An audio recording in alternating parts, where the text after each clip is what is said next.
Final destination blood lines, एक खौफनाक कहानी। आज मैं तुम्हें एक ऐसी कहानी सुनाने जा रहा हूँ जो दिल को दहला देगी, रूह को कंपा देगी। ये है फाइनल डेस्टिनेशन ब्लड लाइन्स की कहानी, 2025 की वो सुपरनैचुरल हॉरर मूवी जिसने सबके होश उड़ा दिए। ये सिर्फ एक फिल्म नहीं, एक ऐसा सफर है जो डर, प्यार और बलिदान से भरा हुआ है। तो तैयार हो, चलो इस खौफनाक कहानी में डूबते हैं। 1969 का वो खौफनाक दिन, सपनों का शहर 1969। इरिस एक जवान लड़की अपने बॉयफ्रेंड पॉल के साथ है। दोनों के चेहरे पर मुस्कान, दिल में प्यार और आंखों में भविष्य के सपने। पॉल इरिस को सरप्राइज देने के लिए उसे स्काई व्यू रेस्टोरेंट ले जाता है। ये कोई आम जगह नहीं जनाब, दुनिया का सबसे ऊंचा रेस्टोरेंट जो आज अपनी ग्रैंड ओपनिंग कर रहा है। इरिस थोड़ा घबराई हुई है, इतनी ऊंचाई, उसका दिल जोर जोर से धड़क रहा है। पॉल, ये जगह कुछ ठीक नहीं लग रही, वो धीरे से कहती है। लेकिन पॉल हंसता है, अरे कुछ नहीं होगा, मेरा यकीन कर। वो लिफ्ट में चढ़ते हैं जो 9000 टन वजन सह सकती है। रेस्तरां का स्टाफ खुशी से झूम रहा है। लिफ्टमैन गर्व से कहता है, ये रेस्तरां 5 महीने पहले बनकर तैयार हो गया। लेकिन इरिस का दिल अब भी बेचैन है। उसे कुछ अजीब सा लग रहा है, जैसे कोई अनहोनी होने वाली हो। बाहर एक बच्चा फव्वारे में सिक्के फेंक रहा है। गार्ड उसे रोकता है, ये मत कर, ये बदकिस्मती लाता है। बच्चा सुनता नहीं और सिक्का फेंक देता है। रेस्तरां में नाच गाना, शैंपेन की बोतलें और चकाचौंध। लेकिन तभी इरिस को एक भयानक ख्वाब सा दिखता है, एक प्रीमोनिशन। वो देखती है कि रेस्तरां का कांच का फ्लोर टूट रहा है, लोग 445 फीट नीचे गिर रहे हैं, आग लग रही है और पॉल भी उसकी आंखों के सामने खत्म हो रहा है। इरिस चीखती है, नहीं। उसका दिल कहता है, यहाँ से भागो। वो पॉल को खींचती है, चिल्लाती है, हमें यहाँ से जाना होगा, और किसी तरह वो सबको बचा लेती है। लेकिन ये खुशी, ये बस एक शुरुआत थी, एक खौफनाक कर्ज की शुरुआत। आज का वक्त, स्टेफनी की बेचैनी। सीन बदलता है और हम आज के वक्त में आते हैं। स्टेफनी एक जवान लड़की जिसके सपनों में बार बार वही 1969 का हादसा दिखता है। वो परेशान है, ये सपने क्यों आ रहे हैं, ये इरिस कौन है। वो अपनी दोस्त से पूछती है, फिर उसे पता चलता है कि इरिस की नानी थी, वो नानी जिससे वो कभी नहीं मिली। स्टेफनी के सवाल बढ़ते जाते हैं। वो अपने पापा और भाई चार्ली से बात करती है, लेकिन पापा कुछ नहीं बताते। बस भूल जाओ उस हादसे को, वो कहते हैं। लेकिन स्टेफनी रुकने वालों में से नहीं। वो अपने मामा हावर्ड से मिलने जाती है। हावर्ड कहते हैं, इरिस वो पागल हो गई थी, उसने सबको कैद कर लिया था, उसे भूल जा स्टेफनी। लेकिन स्टेफनी को यकीन नहीं। वो इरिस के पुराने खत ढूंढती है और एक एड्रेस मिलता है। वो शहर से दूर एक सुनसान बंकर जैसी जगह पहुंचती है। वहां इरिस रहती है, अकेली, डरी हुई, कैमरों से अपने दरवाजे चेक करती हुई। स्टेफनी उसे देखती है और कहती है, मैं आपकी पोती हूँ। इरिस उसे बिना फोन और चाबियों के अंदर बुलाती है। क्यों, स्टेफनी पूछती है। इरिस का जवाब दिल दहला देता है, क्योंकि मौत वो हर चीज का इस्तेमाल करती है। मौत का कर्ज। इरिस बताती है कि वो प्रीमोनिशन वो असल में होने वाला था, लेकिन उसने सबको बचा लिया और मौत को ये बिल्कुल पसंद नहीं आया। मौत एक साये की तरह है स्टेफनी, इरिस कहती है।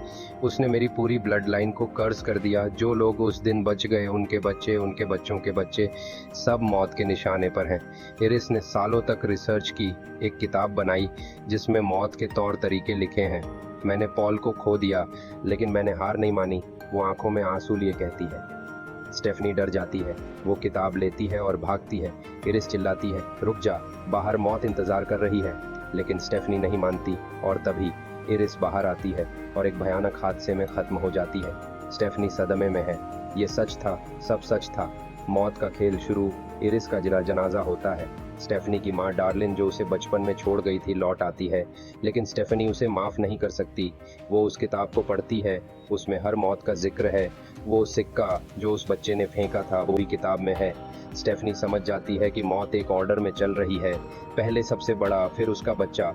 मामा हावर्ड पहले ही एक भयानक हादसे में खत्म हो चुके हैं, अब बारी है उनके बच्चों की, एरिक, जूलिया, बॉबी, फिर डार्लिन और आखिर में स्टेफनी और चार्ली। वो अपने परिवार को समझाती है, हमें मौत को रोकना होगा, लेकिन कोई उसकी बात नहीं मानता, सब उसे पागल समझते हैं।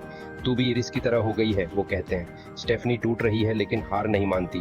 तभी जूलिया एक ट्रैश ट्रक के हादसे में खत्म हो जाती है। स्टेफनी चीखती है, मैंने कहा था मौत हमें चुन रही है, लेकिन मौत रुकती नहीं। जेबी का राज, किताब में एक नाम मिलता है, जेबी। स्टेफनी और उसका परिवार उसे ढूंढने हॉस्पिटल जाते हैं। जेबी वही सिंगर का बेटा है जो स्काई व्यू में बच गया था। वो बताता है मौत से बचने के दो रास्ते हैं, या तो किसी और को मार दो या खुद को खत्म करो और फिर जिंदा कर लिया जाओ। वो कहता है मुझे कैंसर है, मैं अब थक गया हूँ, और चला जाता है। स्टेफनी सोच में पड़ जाती है, क्या हमें भी ऐसा करना होगा? लेकिन मौत इंतजार नहीं करती। एरिक और बॉबी एक एमआरआई रूम में फंस जाते हैं। मशीन की मैग्नेटिक फील्ड एरिक की पियर्सिंग को खींचती है और वो क्रश होकर खत्म हो जाता है। बॉबी भी एक टूटी स्प्रिंग से मर जाता है। स्टेफनी रोते हुए कहती है मौत हमें चकमा दे रही है। आखिरी जंग, अब सिर्फ डार्लिन, स्टेफनी और चार्ली बचे हैं। डार्लिन कहती है हम एरिस के कैबिन में छुप जाएंगे, वो वहाँ सालों तक सेफ रही। वो वहाँ जाते हैं, लेकिन रास्ते में वही सिक्का फिर से सामने आता है। वो सिक्का जो इस कर्ज की शुरुआत था। कैबिन में एक ब्लास्ट होता है। डार्लिन एक पिलर के नीचे दबकर मर जाती है। स्टेफनी पानी में डूब रही है। चार्ली उसे बचाता है। तू बच गई स्टेफनी, साइकिल टूट गई, वो खुशी से चिल्लाता है। लेकिन क्या सच में वो आखिरी झटका? डॉक्टर बताता है स्टेफनी तू मरी नहीं थी, बस बेहोश थी। दोनों के चेहरे का रंग उड़ जाता है, मौत अभी भी उनके पीछे है। तभी वो सिक्का रेलवे ट्रैक में फंस जाता है। ट्रेन पटरी से उतरती है और लकड़ी के लट्ठे स्टेफनी और चार्ली को कुचल देते हैं। उनकी चीखें हवा में गूंजती हैं और सब खत्म। कहानी का अंत। न्यूज़पेपर की कटिंग्स दिखती हैं। स्काई व्यू के बचे हुए लोग, उनकी ब्लड लाइन, सब एक एक करके खत्म हो रहे हैं। ये कर्ज 1969 से चला आ रहा है। इरिस ने सबको बचाकर एक गलती की थी, और मौत वो कभी हार नहीं मानती। तो दोस्तों, ये थी फाइनल डेस्टिनेशन ब्लड लाइंस की कहानी। एक ऐसी कहानी जो डर के साथ साथ प्यार, परिवार और बलिदान की बात करती है। इरिस, स्टेफनी और उनकी पूरी ब्लड लाइन ने मौत से जंग लड़ी, लेकिन क्या जीत पाए? ये सवाल तुम्हारे दिल में रह जाएगा। अगर ये कहानी तुम्हें पसंद आई तो अपने दोस्तों के साथ शेयर करो। और हाँ, कभी सिक्का फव्वारे में मत फेंकना, और कौन जाने मौत कब इंतजार कर रही हो।